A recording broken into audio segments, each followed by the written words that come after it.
Começando aí nossa EBD, Igreja Batista da Família, nessa manhã de domingo, dia 21, às 10 horas. Nossa EBD, que nada mais é do que um culto matinal.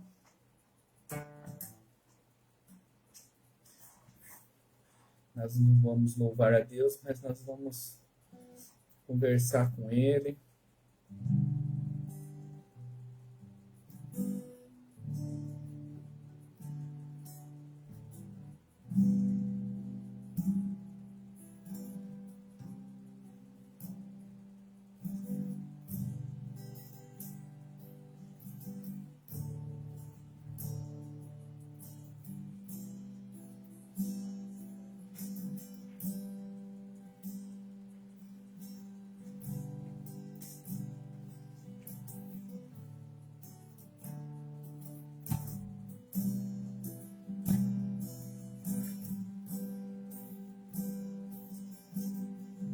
Feche seus olhos nessa manhã de domingo.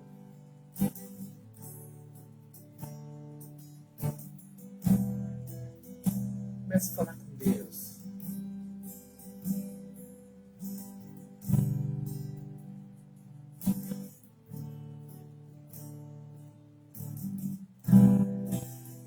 Você acordou, você abriu os olhos, abriu a janela, já viu esse sol lindo, maravilhoso que está lá fora. Nós estamos aqui para louvar o nome do Senhor Jesus Cristo, para exaltar o nome do Senhor Jesus Cristo, para dizer o quanto Ele é bom nas nossas vidas, como Ele supre todas as nossas dificuldades. Manda a tua voz. Você está na sua casa mesmo. Levante sua voz, agradece a Ele, exalte a Ele. Pai, como é bom, Senhor, poder acordar. Como é bom, Senhor, poder enxergar as Tuas maravilhas, ouvir, Senhor, os cantos dos pássaros, ver esse sol maravilhoso lá fora, Pai. Sentir esse ar, ó Deus, que nós respiramos. Muito obrigado, Senhor, pela saúde.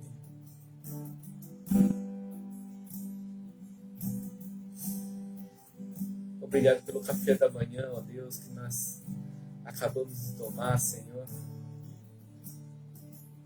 Obrigado, Senhor, porque nós temos um meio de comunicação, ó Pai. Mesmo que nós não podemos nos reunir na nossa igreja, Senhor, ainda nós podemos louvar o Teu nome de formas diferentes, mas nós podemos louvar o Teu nome, Senhor. Pai, eu quero pedir perdão pelos meus pecados, pelas coisas, Senhor, que fazemos consciente e inconscientemente. Nós queremos pedir perdão, ó Pai. E nós queremos estar mais próximo, cada vez mais próximo de Ti, ó Pai. Obrigado por esse estudo que nós vamos aplicar essa manhã, ó Deus. Que nós possamos tomar essas igrejas como exemplo. Nós possamos tomar essas igrejas, Senhor, como um ponto na nossa vida de não fazermos as coisas que não Te agradam, Senhor.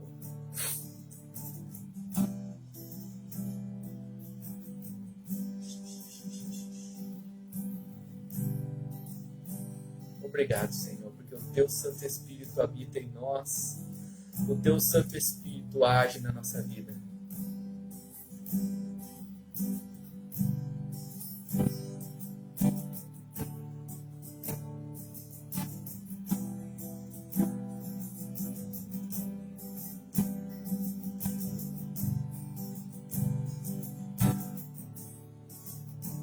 Em nome de Jesus, amém.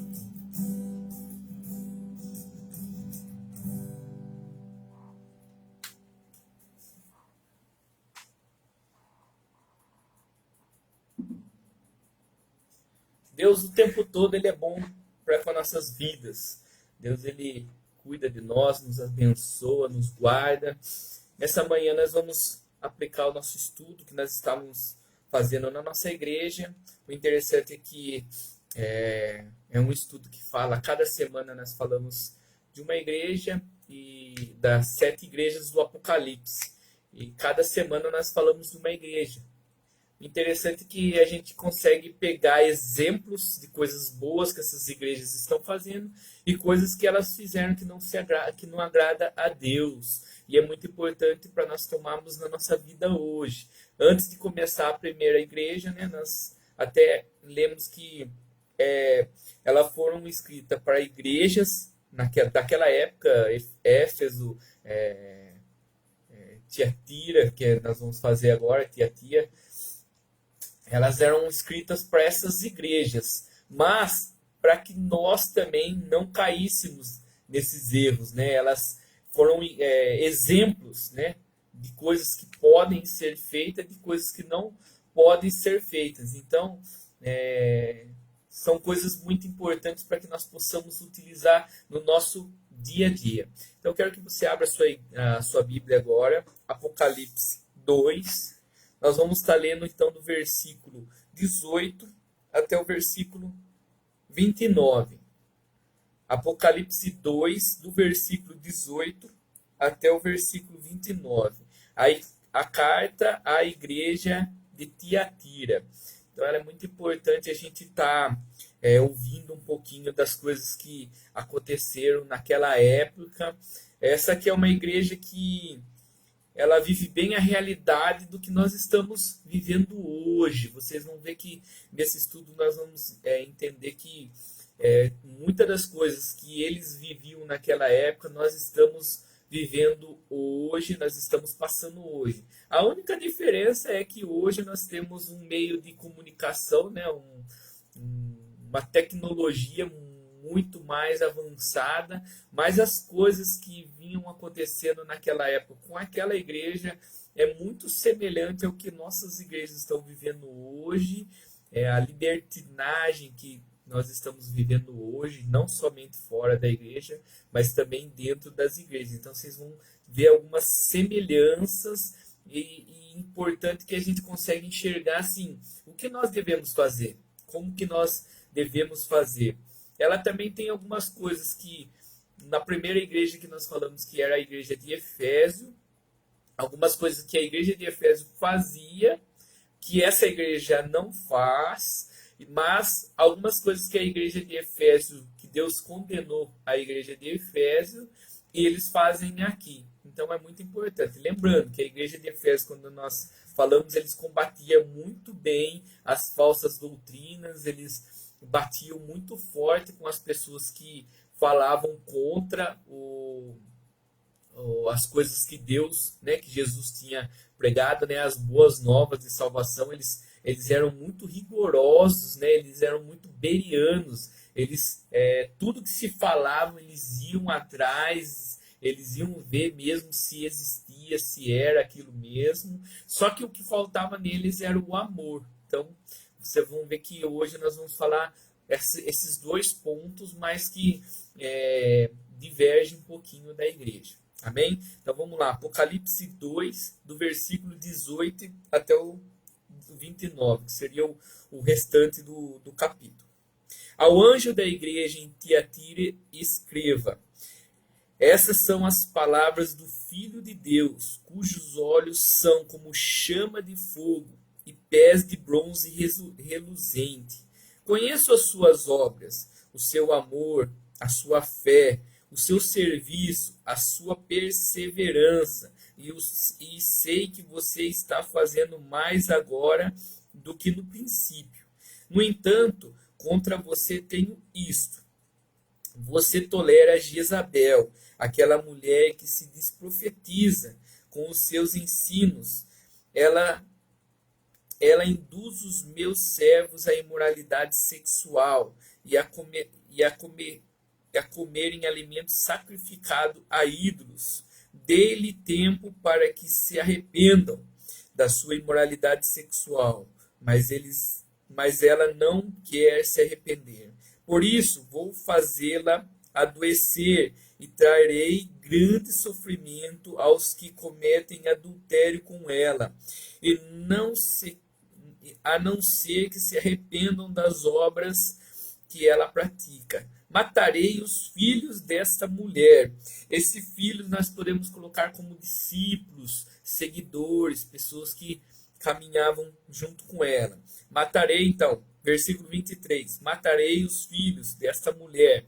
Então todas as igrejas saberão que eu sou aquele que sonda mentes e corações, e retribuirei a cada um de vocês de acordo com as suas obras. Aos demais que estão em Tiatira, a vocês que não seguem a doutrina dela e não aprenderam com ela, e não aprenderam, como eles dizem, os profundos segredos de Satanás. Digo, não porém outra carga sobre vocês, tão somente apegareis-se com firmeza ao que vocês têm, até que eu venha. Aquele que vencer e fizer minha vontade até o fim, darei autoridade sobre as nações. Ele as governará com cedro de ferro e as despedaçará como um vaso de barro. Eu lhe darei a mesma autoridade que recebi do meu Pai. Também lhe darei a estrela da manhã. Aquele que tem ouvidos, ouça o que o Espírito diz à igreja. Então esse aqui é um capítulo bem interessante. Mais uma vez eu digo para vocês, aqui é uma carta que foi escrita em Apocalipse para a igreja de Tiatira, né? Uma exortação que Deus estava fazendo, né? Ele elogiou algumas características boas que essa igreja tinha, mas ele também repreendeu algumas coisas que essa igreja fazia que não era bacana. Interessante é que esse estudo que nós vamos fazer hoje, nós temos que tomar ele como para a nossa igreja, para ver se a nossa igreja está caminhando conforme a vontade de Deus, e também ele serve muito bem para as nossas vidas. Ver se eu estou servindo a Deus como é para me servir, se as coisas que essa igreja tem feito de errado, as coisas que eles têm feito de certo, se eu consigo adaptar na minha vida. Porque assim, é uma carta escrita pessoalmente para uma igreja, mas que ela serve de ensinamento para as nossas vidas. Então a gente olha como igreja, eu olho para essa carta, como minha igreja está servindo, como a minha igreja está caminhando rumo à vontade de Deus, e como eu, como cristão, estou servindo a Deus. Então nós vamos pegar esses dois pontos, usando a carta de Apocalipse 2, começa em 18, para a igreja de Tiatira. Nós vamos olhar, a minha igreja está andando conforme a vontade de Deus? Eu, Carlos Henrique, ou você que está me ouvindo agora, estamos andando conforme a vontade de Deus, ou eu tenho que melhorar alguns pontos? Eu preciso me consertar em alguns pontos. Então, vamos lá, vamos seguir um pouquinho mais, né? Essa aqui é a quarta carta, né? Nós já passamos a primeira, a segunda e a terceira. Nós já falamos um pouquinho sobre algumas igrejas, né? Nós falamos sobre, por exemplo, a igreja de Éfeso, que Deus elogiou muito bem a parte de doutrina dela, que ela seguia muito bem a doutrina que ele tinha colocado, as boas novas. Eles andavam muito seguros do que Deus tinha colocado, mas o que faltava neles era o amor. Eles andavam deixando o amor, as pessoas para trás. Então Deus ele exortou a igreja de Éfeso nessa parte, né? A segunda carta que nós lemos foi a carta à igreja de Esmirna, né? Então Deus disse algumas coisas para essa igreja, ela exortou, ela elogiou, né? Essa igreja em alguns momentos, e também ela exortou, né? Ela era uma cidade que existia muitas. Todas essas cartas têm uma semelhança na parte de ídolos. Todas elas tinham muito ídolo, discípulos tinha muitas coisas erradas.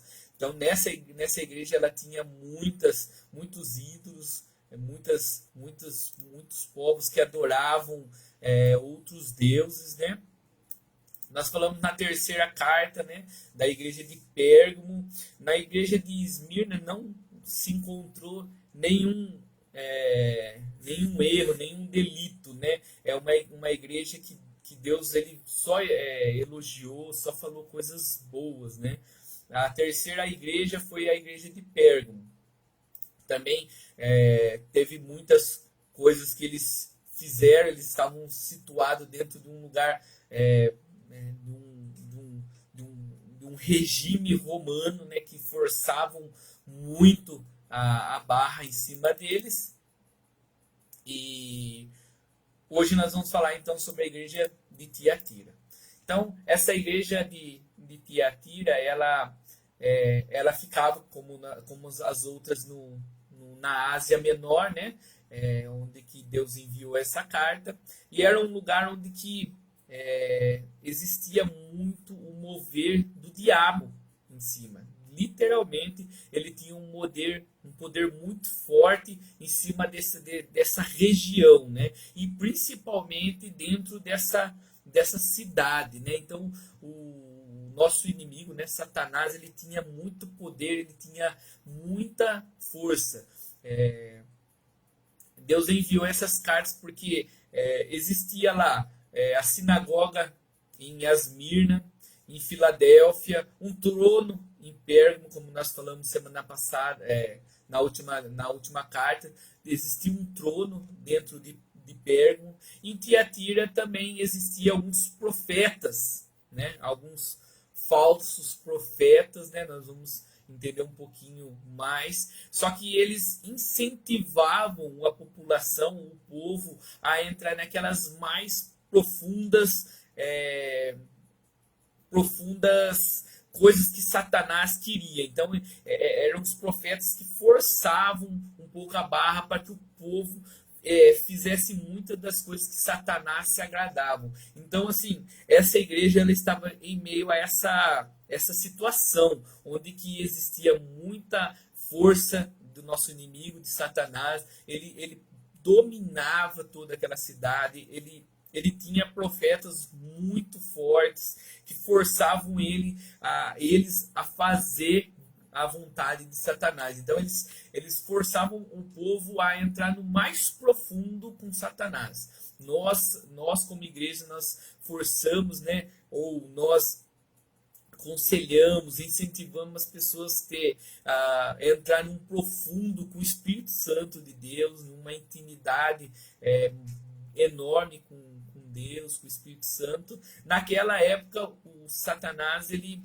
forçava o povo a entrar nas mais profundas intimidades com ele. Então, existiam algumas coisas que forçavam aquele povo a poder idolatrar, fazia alguns rituais com que o povo pudesse sair da visão do Espírito Santo. E para servir a Deus num ambiente cheio de influências do diabo, os discípulos de Cristo teriam que lutar muito e confiar em Deus. Então, assim, para nós começarmos a pensar o ambiente onde que essa igreja estava, em que lugar que ela estava, né? Existia muitos profetas que incentivavam o povo a ter uma intimidade profunda com Satanás. Então, essa igreja ela estava envolto a isso, né? E daí Deus fala que as pessoas que confiar nele, as pessoas que permanecer fiel com ele, iam ter uma recompensa para que eles pudessem ser vencedores. Então, Deus ele deixa muito bem claro. Para todas as igrejas eles começam da mesma forma, ele sauda a igreja, depois ele fala os pontos positivos da igreja, depois ele mostra as coisas que a igreja está fazendo de errado, ele pede o arrependimento e ele sempre deixa uma promessa de algo bom que vai acontecer para eles se eles permanecerem fiel. Né? A igreja de Tiatira ela estava situada no caminho entre Pérgamo e Sardes. Então, atualmente, hoje, né? Hoje nós vamos encontrar essa região lá na Turquia, e hoje ela tem o nome de Arquihira.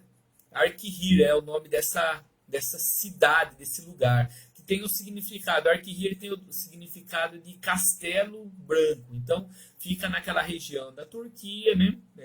Essa igreja fica naquela região da Turquia. Essa cidade ela é conhecida pela produção de púrpura, né? Nós encontramos isso em várias partes da Bíblia, a gente encontra, né, o falar sobre púrpura, né? Em Atos 16:14, né? Vou até achar aqui para vocês. Nós ouvimos um pouquinho sobre isso. Então é uma cidade que mexe com muitos pontos comerciais. Ela 16:14. Uma das que ouviram era uma mulher temente a Deus chamada Lídia, vendedora de tecido de púrpura da cidade de Tiatira. Então, aqui a gente já tem a comprovação de que a cidade era uma cidade que trabalhava muito com tecido, né? Tecido de púrpura. Então era uma região que tinha muitas pessoas que passavam lá. Havia em Tiatira, além de roupas, muita cerâmica e bronze.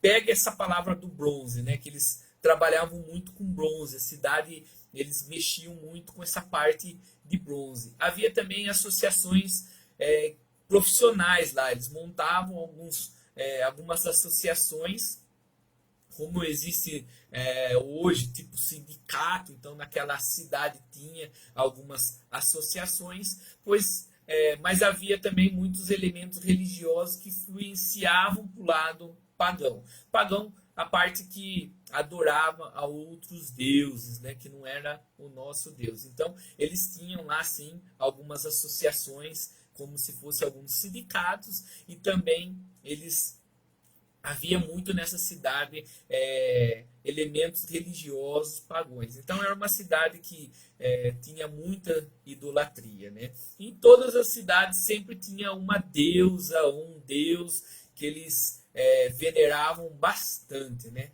E nessa cidade também existia uma deusa que ela já foi contra o povo de Israel. Ela tentou disseminar algumas coisas dentro de Israel, né? E a deusa, né, que dentro de Tiatira que prevalecia era Jezabel, né? Se nós vermos lá em 1 Reis 16, nós vamos ouvir um pouquinho da história dessa mulher, né? Dessa pessoa, o que ela fazia. Depois, um pouquinho mais para baixo, nós vamos comentar um pouquinho mais. Uma mulher que seduzia o povo e induzia a prostituição e a imoralidade sexual. Então, é uma deusa que lá em Reis, lá no Antigo Testamento, ela já entrou no meio do povo de Deus e tentou introduzir, ou introduziu bastante, a prostituição e a imoralidade sexual. Então ela era uma deusa muito forte, né, no meio desse povo. Ela forçava bastante a barra para essas duas, principalmente para essas duas vertentes, a prostituição e a imoralidade sexual. Lá ela já fazia isso e aqui ela fazia novamente. Só que ali ela estava fazendo no meio da cidade, né? Só que atacando ou induzindo a igreja a aceitar também isso, né? Então daí a gente vemos no decorrer do texto que Deus ele vê a igreja como um filho. Ele enxerga essa igreja como um filho. Então ela fala algumas coisas que essa igreja está falando, né? Fazendo. Nesse versículo Jesus revela a sua intimidade para com o Pai. E ele como unigênito, como filho unigênito. Lá em João 3,16, né? Todo mundo conhece esse versículo, né? Porque Deus enviou o seu único filho, não é? O filho unigênito, para todo aquele que nele crê não pereça, mas tenha vida eterna. Então ele estava mostrando que ele era filho do Deus Altíssimo, do nosso Deus. E nesse versículo ele nos mostra, né? Ele também fala assim, né? Mesmo numa igreja tão influente pelo espírito de Jezabel, lá Deus tinha alguns filhos. Então, mesmo em meio a tanta idolatria, tanta influência para sexualidade, para prostituição, para imoralidade sexual, mesmo assim, ainda dentro dessa igreja tinha pessoas firmes, tinha pessoas que seguiam verdadeiramente a vontade de Deus. Em João 1,12, Jesus também nos mostra, mas todo quanto o receberam, deu-lhe o poder de serem feitos filhos de Deus, aos que creem em seu nome. Então, Deus ele enxerga dentro daquela imoralidade, dentro daquela sujeira toda, Deus ainda encontra pessoas que guardam os seus ensinamentos, que fazem as coisas corretas e que ele pode sim chamar de filhos. Isso é interessante a gente pensar nos dias de hoje. Sempre no meio do povo sem Deus, lá existe alguém que tem temor ao Senhor. Deus, ele mesmo em lugares que a palavra de Deus é difícil de penetrar, ele sempre coloca alguém. Vamos pensar aí na parte de missões, né? da nossa convenções de missões. Temos missionários em todos os cantos do mundo. Na Índia, que não pode entrar, na Coreia, em todos os lugares que não aceita o cristianismo, mesmo assim tem pessoas lá que levam a palavra de Deus. Então, sempre no meio de povos que não acreditam em Deus, sempre tem alguém que Deus envia, que é considerado filho dele, que é pessoas que seguem verdadeiramente os caminhos do Senhor. Isso aconteceu lá na cidade de Tiatira, mas acontece hoje também. Por isso que eu falei, esse texto ele é uma igreja lá há 2000 e poucos anos atrás, mas ele é bem real para a nossa realidade hoje. Nós vemos que da mesma forma que Deus agia naquela época, ele também age nos nossos dias hoje. Ele coloca, aonde não tem a palavra de Deus, onde não tem o povo de Deus, ele sempre coloca alguém para levar a palavra de Deus. Aí nós vamos entender um pouquinho das coisas que ele colocou. Lembra que eu falei lá em cima? Preste atenção nessa palavra de bronze, né? Que o povo lá na cidade, eles trabalhavam muito com bronze. Então nós vamos entender um pouquinho mais. Olhos como chama de fogo. Então no versículo 18, ele fala isso. Estas são as palavras do Filho de Deus, cujos olhos são como chama de fogo. Então o que significa essa chama de fogo? Outro Deus que tinha muito poder, Deus com D minúsculo, tá bom? Grave bem isso, Deus com D minúsculo. Outro Deus que tinha muito poder ou muita influência naquela cidade era o Deus Apolo.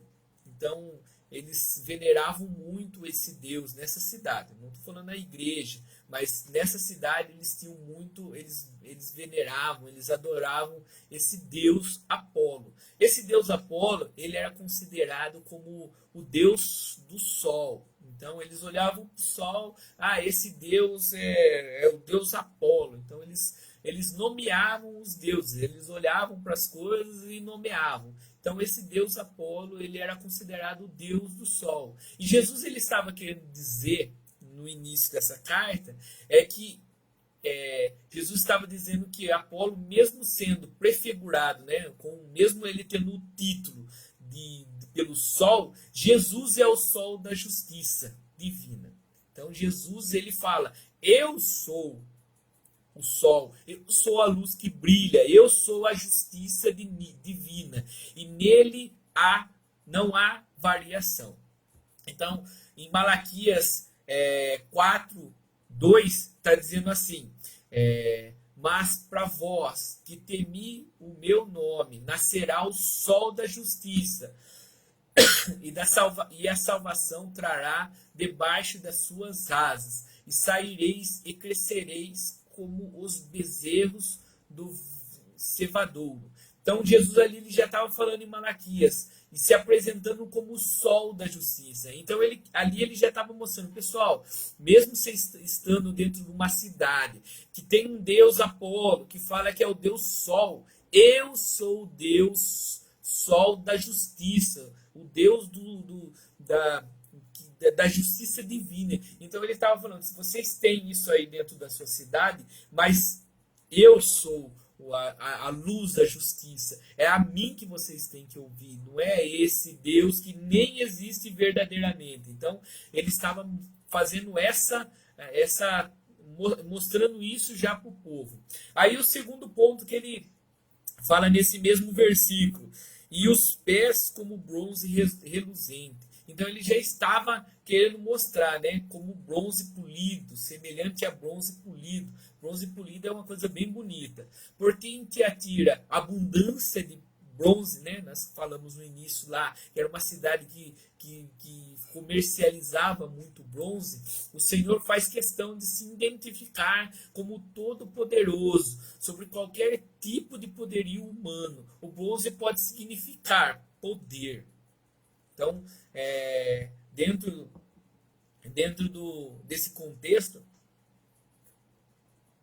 o bronze ele é considerado como poder. Então, assim, a cidade, ele sempre usa, como ele usou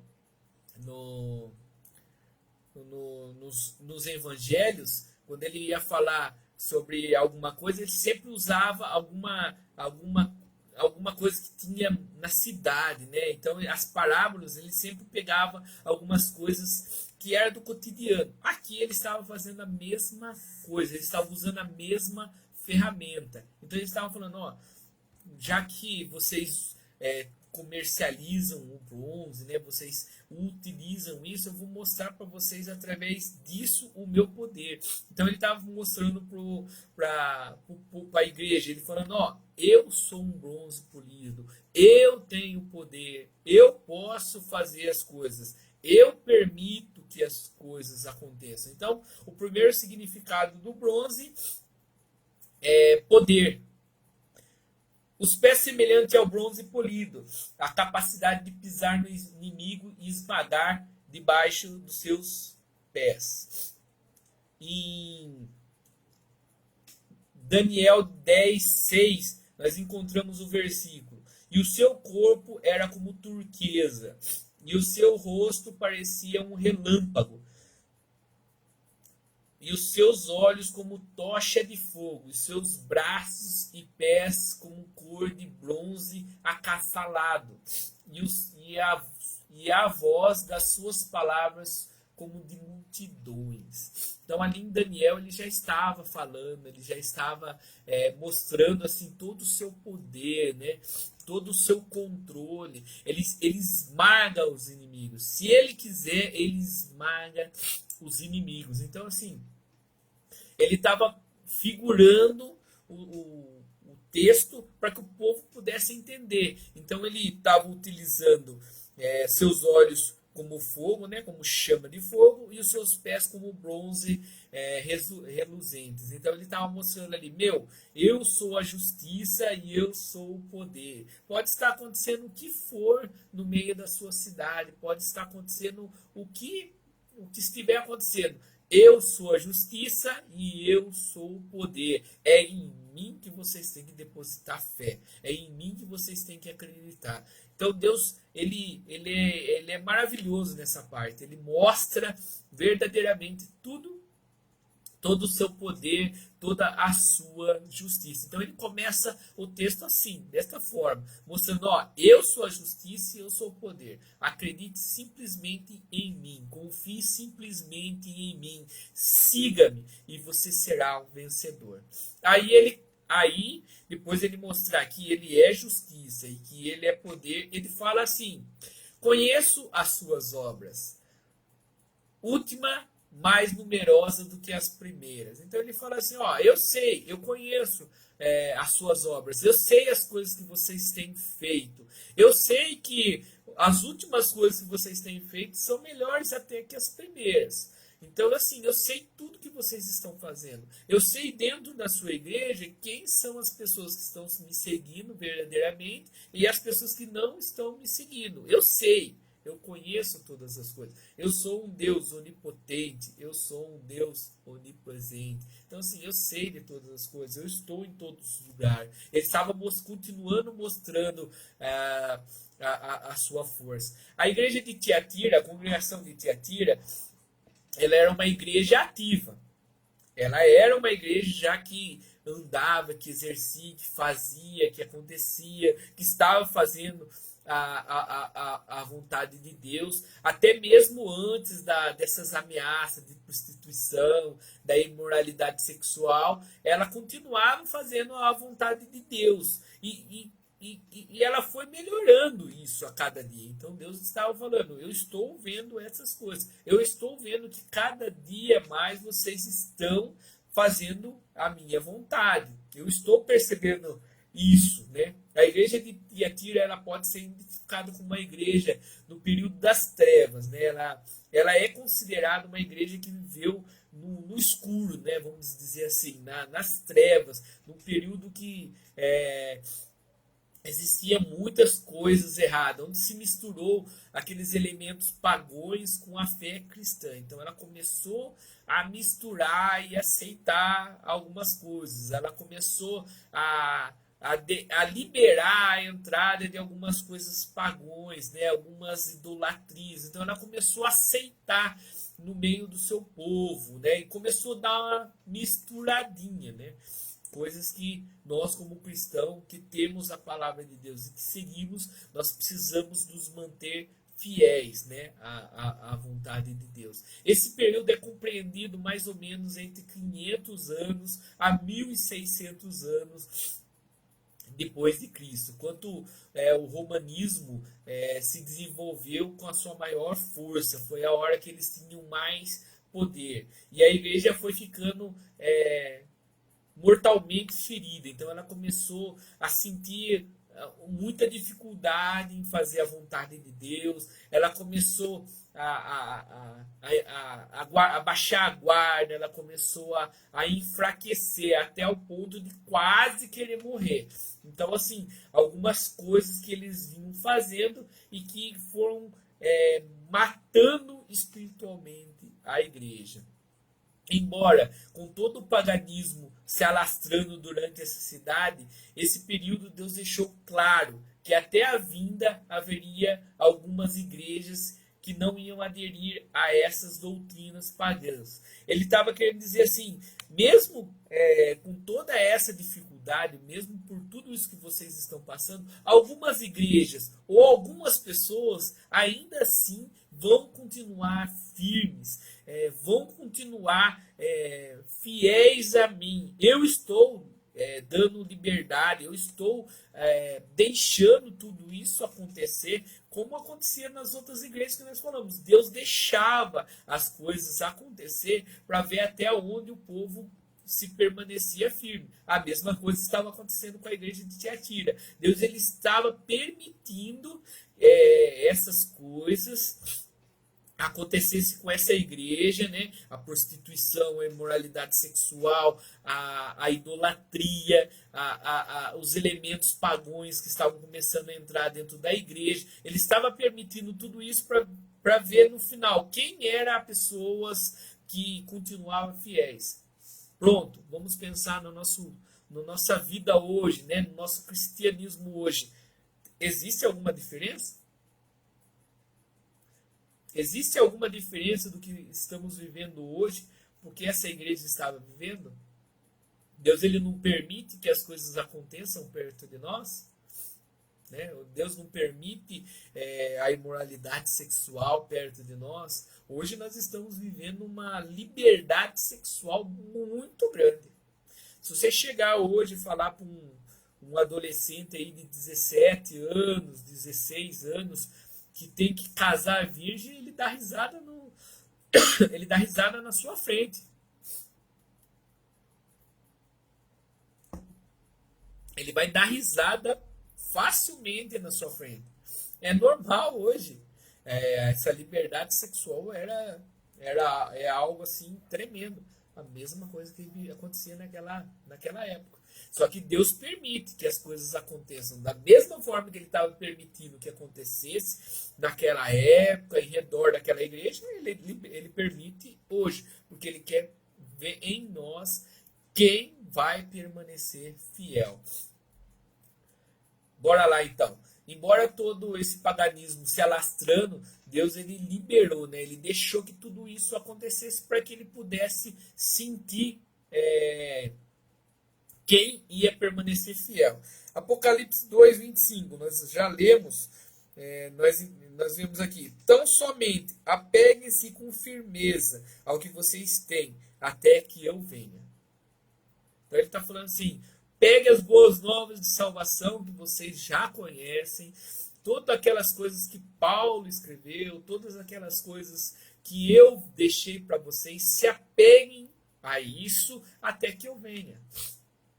Então permaneça fiel até que eu venha, continue firme até que eu venha. Não importa o que está passando por vocês, não importa essa idolatria, essa liberdade sexual, essa imoralidade sexual acontecendo ao seu redor, não importa, continue firme. É a mesma coisa que aconteceu com Sodoma e Gomorra. Só que Deus ali ele não teve paciência. Deus ele exterminou. Aqui não, ele já liberou. Ele falou, ó, eu vou deixar vocês passar por isso. Vocês já têm a palavra de Deus, vocês já conhecem os meus ensinamentos, agora vocês têm que se fortalecer.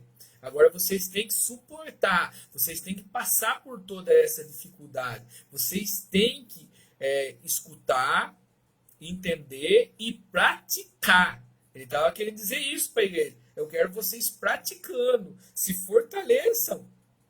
Vocês já têm as boas novas, vocês já sabem o que devem fazer. Então, eu quero que vocês agora façam. Eu não vou ficar agora toda vez destruindo. Vou lá, destruo o povo, deixo um pouquinho do povo. Não, ele falou, agora vocês vão ter que suportar, vocês vão ter que passar por isso. Na igreja de Tiatira havia muito amor, diferentemente da igreja de Éfeso, que nós já falamos. Eles tinham muito amor. Onde que na igreja de Éfeso não existia. Então eles tinham muito amor pelas pessoas, pelas viúvas, pelos órfãos. Então eles tinham muito esse amor. Eles aceitavam muito isso. Era uma igreja serviçável. Eles faziam muito serviço. Eles eram muito mordomos. Então eles estavam a todo momento trabalhando. Eles tinham muita fé e possuíam muita paciência. Essa deve ser as qualidades da igreja do século 21. Essa deve ser a qualidade da nossa igreja. Essa deve ser a sua qualidade. Você então tem que ter amor pela obra, você tem que ter amor pelas pessoas, você tem que ser um cristão serviçável, um cristão mordomo. Você faz as coisas pensando em agradar a Deus, você pensa em glorificar o nome do Senhor. Você tem que ter muita fé para que nós possamos passar por tudo que nós estamos vivendo hoje, essa pandemia, não poder sair hoje mesmo. Nós não estamos na igreja, nós não estamos reunidos na igreja para poder louvar, mas nós estamos através aqui do Facebook. Então assim, eu preciso ter muita paciência e muita fé. Acreditar que Deus vai nos dar a salvação, vai nos dar a liberdade. Então, essa deve ser as características que nós, como cristãos, devemos ter. Nós temos que entender que no século que nós estamos vivendo, essa velocidade, essas informações, a própria informação da internet, né, o celular, a ciência, o amor livre, sem pudor e sem castidade, nós temos que entender tudo isso e permanecer fiel na vontade de Deus, na vontade do Senhor. Século do conhecimento material. Qualquer coisa que você fale, você digita no Google e já aparece para você. Então, assim, é muito fácil, a informação chega muito fácil, conhecimento material, mas distante do conhecimento de Deus. Esse é o grande problema que nós estamos vivendo hoje. Existe muito conhecimento material, mas o conhecimento de Deus está cada vez mais escasso. Muitas igrejas que não fazem mais EBD, porque não tem mais estudos bíblicos, que a salinha das crianças não fala mais da palavra de Deus. Acontece muito isso. Então a gente precisamos ter conhecimento. Como que eu adquiro conhecimento? Através da palavra de Deus. Através da palavra de Deus eu tenho muito conhecimento. Eu consigo aprender, me alimentar, saber qual que é as vontades de Deus. É isso que a igreja de lá passava, vivia. Eles tinham muito isso. Daí, andando um pouquinho mais no texto, né? Tenho, porém, contra ti que toleras Jezabel.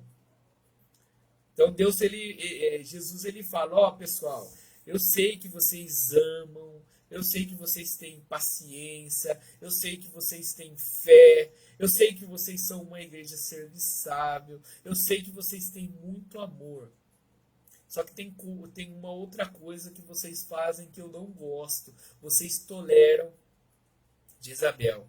Então, lembra que eu falei para vocês que eles tinham uma coisa boa e uma coisa ruim que Éfeso não tinha? A igreja de Éfeso não tolerava as coisas erradas. Ela não aceitava as coisas que não eram de Deus, mas ela não tinha amor. Já a igreja de Tiatira, ela tem amor, só que ela tolera as coisas de Jezabel. Então nós vamos falar um pouquinho sobre Jezabel, o que é Jezabel, né? Por que ele comenta sobre isso? Jezabel era a mulher do rei Acabe. Lembra que eu falei lá no início, em Reis, em 1 Reis 16, mais ou menos, nós encontramos um pouquinho da história dessa pessoa, né? dessa mulher, né? que se casou com o rei Acabe, que fez o rei se corromper com as suas ardilosas astúcias. Né? Então, essa mulher, ela fez com que esse rei Acabe se corrompesse. Ela começou a envenenar ele mentalmente até que ele caiu e se corrompeu. O espírito de Jezabel estava presente em Tiatira, ao ponto de levar a igreja ao fracasso. Então ela tinha o mesmo pensamento. Essa mulher é chamada assim por parecer-se com a ímpia consorte de Acabe, que introduziu cultos fenícios depravados no meio de Israel. Ela começou a colocar lá no Antigo Testamento, ela começou a colocar ritos, cultos no meio do povo de Israel. Ela começou a fazer com que o povo de Israel se corrompesse sexualmente. Então ela começou a mexer muito com o povo de Israel. E esse espírito estava no meio de Tiatira.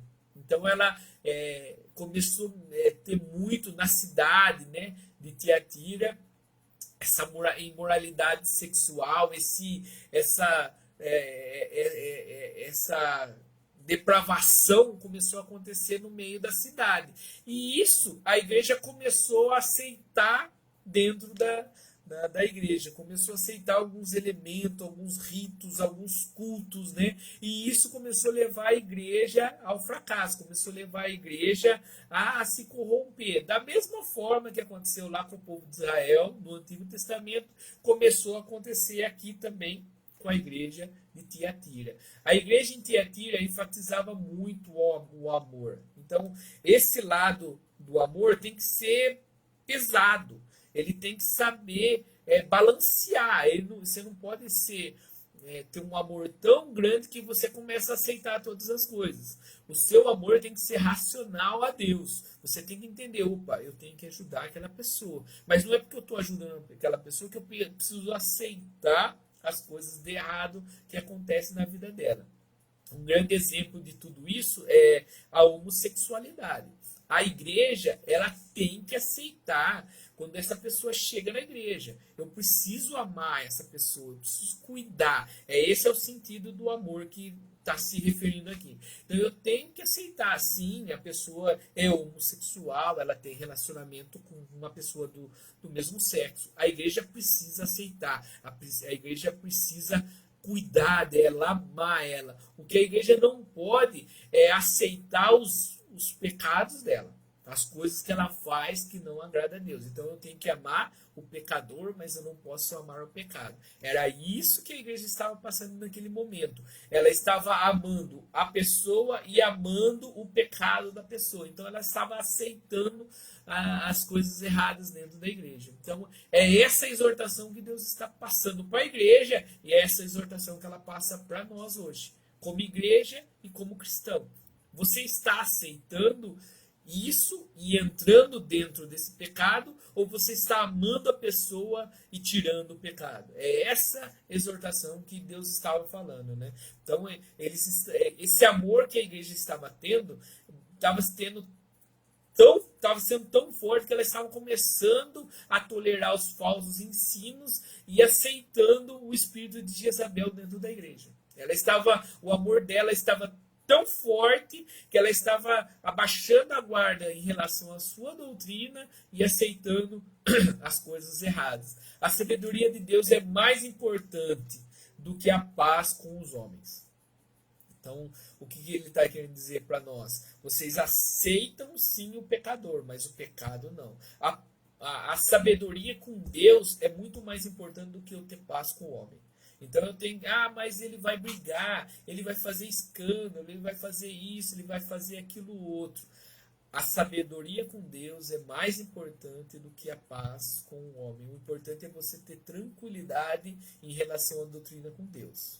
Você tem que amar sim o pecador, você tem que amar sim a pessoa como qualquer outra. Eu citei um exemplo aqui, mas como qualquer outra pessoa. Um alcoólatra, um cara que já fez coisas, outras coisas erradas, roubou, matou.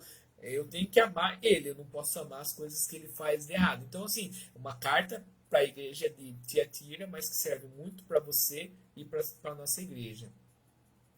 Em Tiago 3,17 diz: a sabedoria que vem do alto é, primariamente, pura, depois pacífica, moderada, tratável, cheia de misericórdia e de bons frutos, sem parcialidade e sem hipocrisia. Passa a régua. Esse versículo ele mostra verdadeiramente como cristão, como eu devo agir. Não importa o que está ao meu redor, eu tenho que continuar firme à doutrina do Senhor. Eu tenho que amar o pecador e não o seu pecado. Amém? Vamos continuar lá. Só que então Deus ele mostra para nós: eu sou o Todo-Poderoso, eu sou a justiça, eu que sou o maioral. Vocês estão fazendo isso, isso e isso de legal. Vocês estão fazendo essas coisas bacanas. Isso que vocês estão fazendo, eu não gosto. Eu reprovo isso. Mude. Daí ele diz agora, nesse próximo ponto: dê-lhe o tempo para se arrepender. Deus ele falou: eu sou poderoso. Vocês estão fazendo isso de legal. Vocês estão fazendo isso que não é legal. Arrependam-se. Deus ele dá toda a oportunidade para nós de arrependimento. Ele dá essa chance de arrependimento. Ele dá esse espaço para nós. Lembra da igreja de Éfeso? Deus ele deu 436 anos para que essa igreja se arrependesse. Ele deu todo o tempo para que eles voltassem a sentir aquele primeiro amor, sentir aquela primeira paixão. Eu falei isso no estudo de Efésios. Deus ele deu essa liberdade, ele deu esse tempo. E não é pouco não, 436 anos ele deu, depois de Cristo, para que eles pudessem se arrepender. E eles não se arrependeram. O que Deus fez? Ele arrancou o cálice da igreja. Essa igreja hoje não existe mais. Porque eles não quiseram se arrepender, eles não quiseram modificar. Teve vários concílios durante esse tempo. E em todos eles, Deus tentou fazer essa mudança. Mas eles não aceitaram. Mas Deus ele deu o tempo para essa igreja também. Não só para essa igreja, mas para essa cidade também. Eu dei o tempo de se arrepender. O nosso Deus, ele é um Deus longínquo. Ele é um Deus que ele tem muita paciência, ele tem muita misericórdia, ele vai dando essa oportunidade, Ele vai nos dando esse tempo para que nós possamos nos arrepender.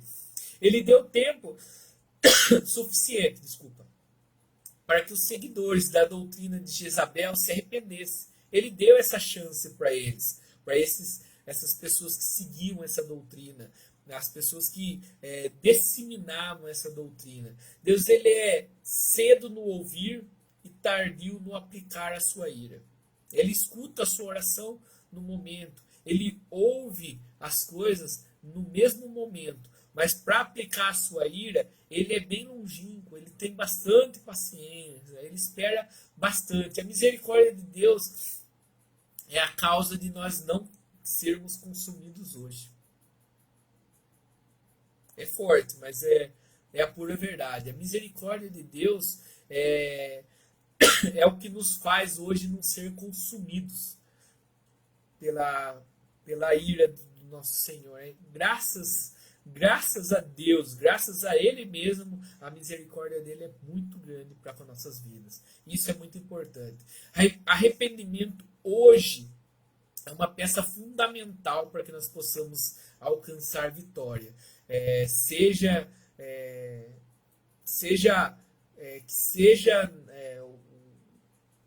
aonde for, o arrependimento eles nos tira de tribulações, ele nos tira de lutas. Então, o arrependimento é o que move a vida do cristão. O arrependimento tem que estar... todos os momentos ele está. Quando nós vamos aceitar Jesus como Salvador, é o arrependimento que faz com que a gente aceite Jesus. Eu me arrepender das coisas erradas que eu faço, eu falo, eu não quero mais isso, eu vou mudar a minha vida hoje para fazer a vontade de Deus. Então o arrependimento está embutido ali. Só que depois ela vem caminhando conosco até o final da nossa vida. Quando nós fazemos algo de errado, que o Espírito Santo de Deus nos mostra, o arrependimento que faz com que eu peça perdão.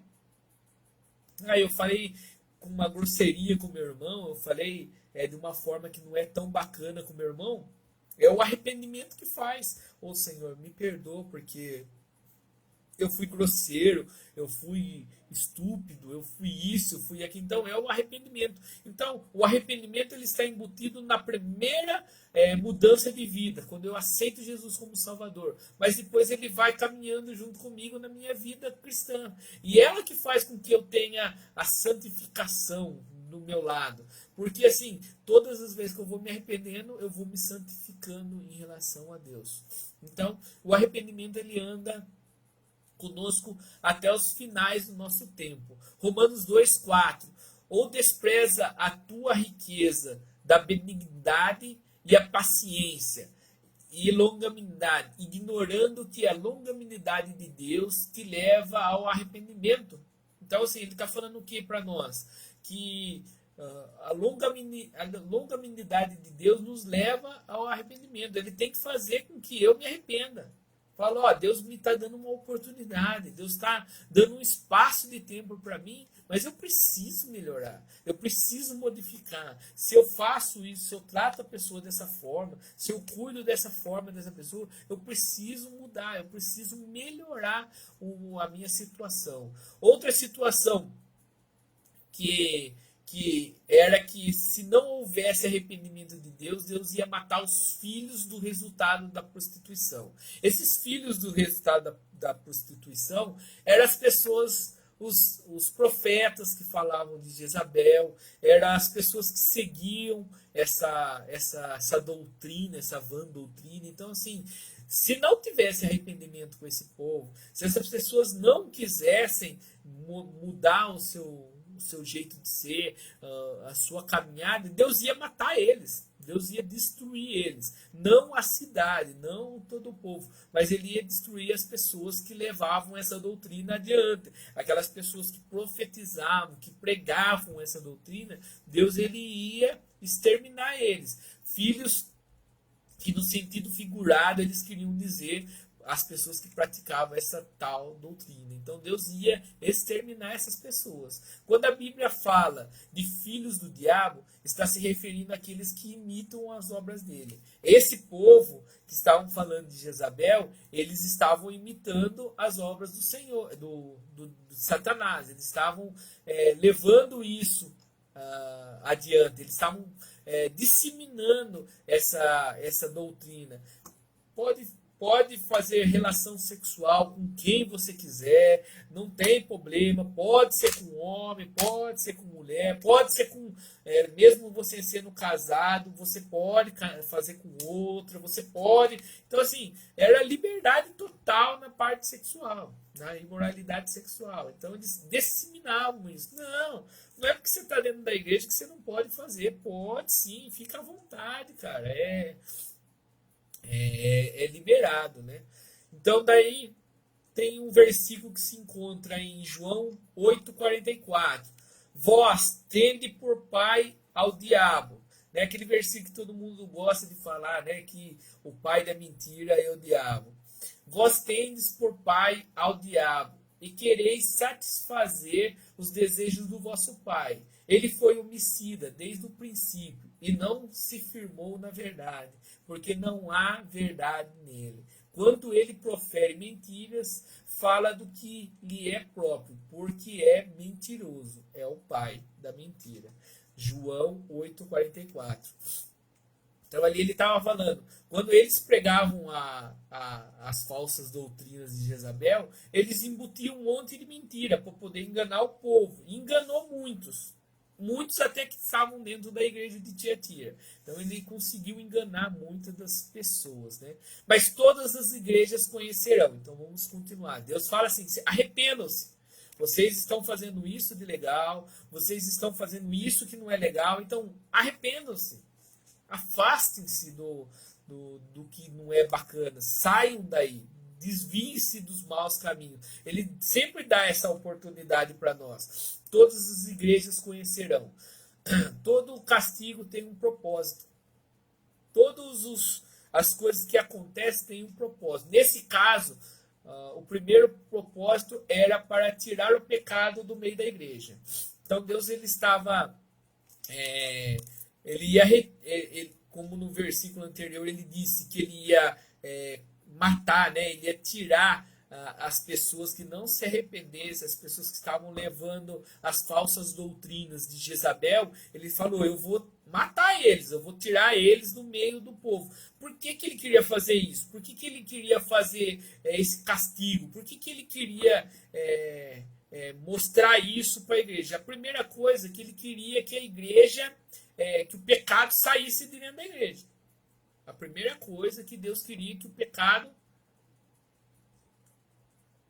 saísse de dentro da igreja. Ele queria retirar aquele câncer, ele queria tirar aquilo que estava fazendo a igreja morrer espiritualmente. Então ele retirou do meio do povo isso. Então qual que era o propósito? O primeiro propósito era esse, retirar esse câncer, retirar esse pecado do meio do povo. O segundo propósito era para que servisse para as igrejas. Servisse de exemplo para as igrejas. As igrejas daquela época, a Igreja Batista da Família, as igrejas que existem hoje e para você. Esse era o propósito dele ter matado, dele ter tirado aqueles profetas, aquelas pessoas que estavam pregando uma falsa doutrina. A primeira era para tirar o pecado de dentro da igreja. A segunda era para servir de exemplo para nós. Para que nós não deixamos que isso aconteça na nossa vida. Depois eu peço perdão. Mas vamos fazer, não tem problema. Ou deixar aquilo entrar dentro da nossa igreja aceitando como se fosse uma verdade. Então, assim, Deus ele deixa alguns exemplos. Por isso que eu falei no início. Essa carta foi escrita para a igreja de Tiatira, mas ela serve como exemplo para as igrejas daquela época, para as igrejas hoje e para mim e para você. Ela serve como exemplo para a nossa vida hoje. Nós temos um belo exemplo de Ananias e de Safira, em Atos 5. Deus ele fez a mesma coisa, ele tomou a mesma atitude. Deus aplicou uma correção com morte na vida dessas duas pessoas para ele manter a pureza da igreja. Então ele em alguns momentos ele faz isso, ele exerce isso. Vou dar um exemplo, mais exemplos assim. Quando você vê uma pessoa que está na igreja, que está tumultuando, e Deus dá aquela... a pessoa some da igreja. A pessoa sai da igreja. É a mesma situação. E Deus permitiu que aquela pessoa saísse da igreja para manter a pureza dela, para que ela continuasse firme nos caminhos do Senhor. No entanto, o Senhor ele deixa claro que não ia impor uma carga maior sobre que a igreja não suportasse. Então, Deus ele dá uma carga para mim, para você, para a igreja, para as igrejas. Ele não coloca uma carga maior que a igreja não suporte. Ele coloca uma carga que você suporta. Ele sabe que você vai permanecer fiel. Ele sabe que você vai permanecer firme nos caminhos do Senhor. Então Deus ele permite que aconteça, sabendo também o quanto você vai suportar, o quanto você vai aguentar. Então é uma outra forma que ele mostra para nós. Para que movimente e haja o arrependimento.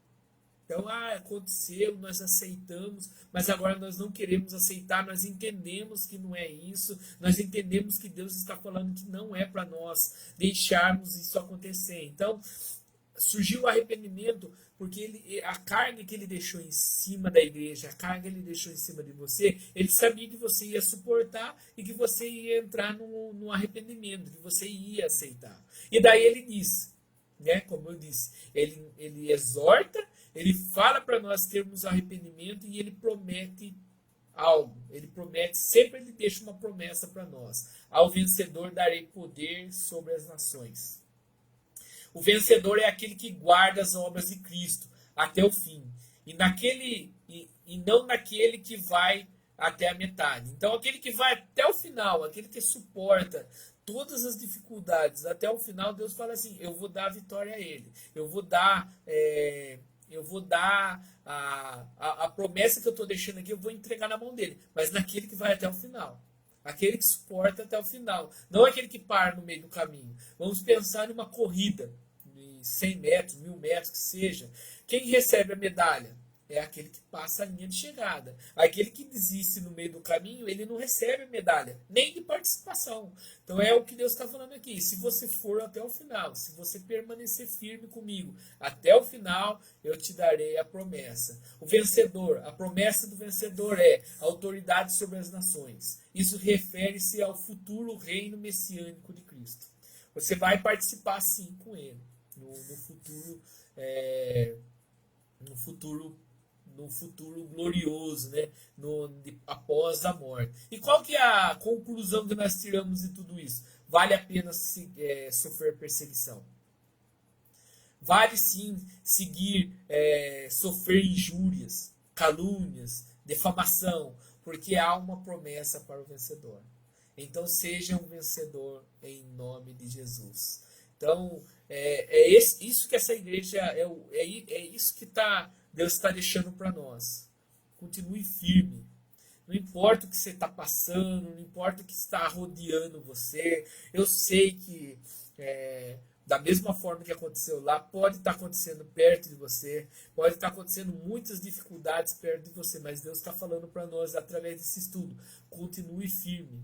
Permaneça fiel. Não importa se nesse momento você está incluso dentro da sua casa, está em quarentena dentro da sua casa, continue fiel ao Senhor, continue participando da obra do Senhor, continue fazendo a vontade do Senhor, não ceda, não abra brechas na doutrina, continue firme a que a Bíblia te impõe, as coisas que Deus fala que você deve seguir. Não ceda, não aceite pessoas dizer, não, mas aí você já é ultrapassado, você já é velho. Não, continue fiel. Sexo antes do casamento é pecado? Sim, era lá é hoje e vai ser sempre. A Bíblia nos exorta a respeito disso. Então, são assuntos que nós temos que continuar mantendo firme. Nós temos que continuar acreditando. Ah, mas aí, Carlinhos, você está falando que vão me chamar de tapado. Não importa. A palavra de Deus diz que eu tenho que permanecer fiel a ela. Então, se o mundo está falando que pode, como acontecia na época aí da igreja de Tiatira, era tudo liberado. Era tudo liberado. O casal se relacionava com outros. A molecada fazia tudo que tinha que fazer. Assista, quem está assistindo aí a novela de gênero, eu vi vários pedaços que mostrava isso. Pode, à vontade, é tranquilo, não tem problema. Se a menina perder a confiabilidade dos outros, não tem problema. É a mesma coisa que acontecia lá. É a mesma coisa que acontece hoje. É a mesma coisa que acontece hoje. Está surgindo uma proposta de que o pecado é aceito, que o pecado é liberado para todas as coisas. E a Bíblia continua sendo a mesma. Ela não muda. Ela não precisa de atualização. Não é igual o nosso celular, que chega um momento que nós temos que atualizar os aplicativos. Não, a Bíblia é super atual. Então ela diz que não é não, eu tenho que aceitar da forma que está. Essa exortação que Deus estava fazendo, que Jesus fez à igreja de Tiatira, e ela faz hoje para nós. Permaneçam fiel na doutrina do Senhor. Continue fiel no que o Senhor está falando. Não ceda. Ah, mas o mundo inteiro está aceitando. Continue sendo fiel. Você vai ser um vencedor se você permanecer fiel até o final. Amém? Que essa palavra possa entrar no seu coração, que essa palavra possa permanecer firme na sua vida. Seja fiel, permaneça fiel, e que daí você vai ser um vencedor. Não siga o que o mundo diz, né? Romanos 12 diz para nós: portanto, irmão, rogo-vos pelas misericórdias de Deus que ofereçam em sacrifício vivo, santo e agradável a Deus. Este é o culto racional de vocês. Não se amolde ao padrão deste mundo, mas transformais pela renovação da sua mente, para que sejam capazes de experimentar e comprovar a boa, agradável e perfeita vontade de Deus. Não é que o mundo fala que isso é bom, que para a nossa vida será bom. Então, continue fiel ao que a palavra nos diz. Amém? Quero desejar um domingo maravilhoso para você, um resto de domingo abençoado na sua vida. E logo mais à noite nós estaremos aqui fazendo uma live, um culto de adoração ao nome do nosso Senhor Jesus Cristo. Não perca. Amém? Vamos orar para nós encerrarmos a nossa live. Senhor, nosso Deus, nosso Pai, muito obrigado, Deus maravilhoso, por essa oportunidade, privilégio de louvar o Teu nome, glorificar o Teu nome. Deus, esteja conosco nesse domingo, abençoa, Senhor, o nosso domingo, recebe, Deus, o nosso louvor, recebe, Senhor, a nossa adoração e nos mantém firmes, Senhor, na Tua doutrina, no que está na palavra de Deus. Nos ajuda, Senhor, em nome de Jesus, a não nos corrompermos com as coisas que estão sendo pregadas no mundo, mas que nós possamos continuar sendo fiéis, ó Pai, à Tua palavra. Em nome de Jesus. Amém. Fique com Deus, Deus te abençoe e nós nos encontraremos logo mais à noite. Fica com Deus, um abraço.